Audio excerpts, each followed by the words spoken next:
கீரைகளை சாப்பிட்றதோட ரொம்ப முக்கியமான அம்சங்கள்ல ஒன்று, அது உடம்புல தேவையில்லாத அசுத்தங்கள் தங்காமல் பார்த்துக்கும். மனித உடலமைப்பால் குளோரோஃபிலை சமைக்காமல் ஜீரணிக்க முடியாது. நீங்கள் அதை சமைக்கணும்.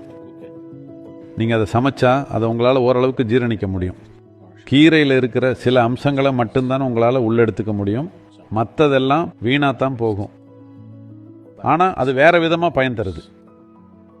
அதில் இருக்கிற நார்ச்சத்து ஒரு விஷயம். அதோட போதுமான அளவு கீரை சாப்பிட்டீங்கன்னா, சமைக்காத கீரையாக இருந்தாலும் அதை சாப்பிட்டா அது ப்ரஷ் மாதிரி வேலை செய்யுது. அது உங்கள் ஜீரண மண்டலத்தில் இருக்கிற கோழை எல்லாத்தையும் அகற்றும். அது அந்த மாதிரி வேலை செய்கிறதுக்கு குறைஞ்சது 24 மணி நேரம் இல்லைன்னா 18லிருந்து 20 மணி நேரம் தேவை. அதனால நீங்கள் கீரை சாப்பிட்டா அதை நீங்கள் பகலில் சீக்கிரமே சாப்பிட்றணும். அப்போ தான் அடுத்த நாள் அது ஒரு நல்ல மலமிளக்கியாக செயல்பட்டு எல்லாத்தையும் சுத்தப்படுத்திடும். நீங்கள் அதை ராத்திரியில் சாப்பிட்டா அதனால் உங்களுக்கு பலன் கிடைக்காது.